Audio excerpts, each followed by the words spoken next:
The first siege of Jerusalem. The elder's voice grew heavy when he spoke of the holy city, the place where heaven and earth have met, where prophets were slain, and where the Lord himself was crucified and rose in glory. He said with certainty that the day would come when Jerusalem would again be ringed with armies, encircled by powers who claimed to march for peace and justice, but whose banners would be raised in darkness. When you see Jerusalem surrounded, he declared, then know that the hour has come which the Lord foretold.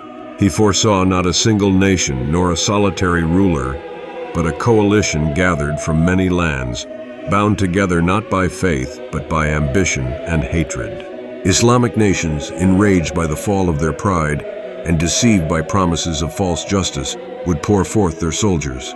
Apostate powers from the West, blinded by greed and their lust for dominion, would join them, lending their weapons and counsel. Together they would make a pact of convenience, speaking words of peace, but in truth moved by demonic compulsion.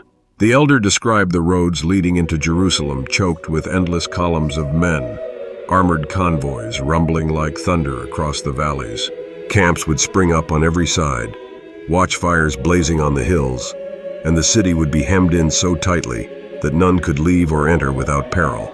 The skies would echo with the roar of engines, and the very stones of Zion would tremble under the tramp of countless feet. It will be as if the whole earth presses upon that city, he said, for all powers will be drawn into her gates.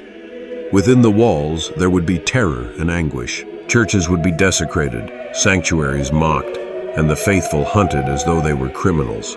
Those who clung to Christ would be beaten, imprisoned, and slain, while those who followed the lie would be praised and protected. The elder spoke of crosses torn down, of icons defiled, of priests dragged from their altars. It will seem for a time, he said, that the age of Christ has ended, that the faith has perished in its own birthplace, and that darkness has triumphed over the light. He saw proclamations made in the squares, declaring that all religions were finished, that all gods were the same, and that mankind had entered an age of unity without Christ. The rulers of the nations would bow to these words, and multitudes would cheer, thinking themselves enlightened while enslaving themselves to deception. The elder warned, do not be deceived when you hear them cry out for unity. It is not unity they seek, but the destruction of the truth. Yet even in this vision of terror, the elder did not leave his children without hope. He said that the gathering of the nations around Jerusalem was not an accident of politics, nor the triumph of evil, but the fulfillment of prophecy. The kings of the earth would be drawn there as if by hooks, compelled to assemble for the final confrontation. It will be a demonic gathering, he said, but heaven permits it, for all things must reach their end.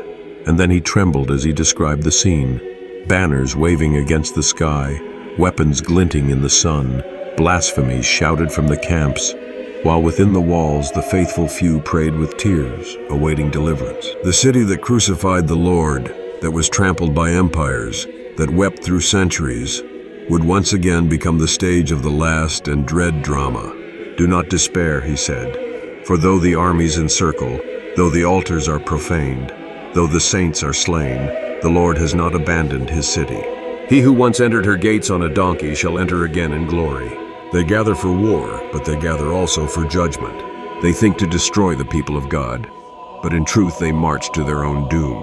When you see Jerusalem ringed with fire, when you hear the nations proclaim that her faith is dead, then lift up your eyes. For the King is near, and Mount Zion shall thunder with his coming.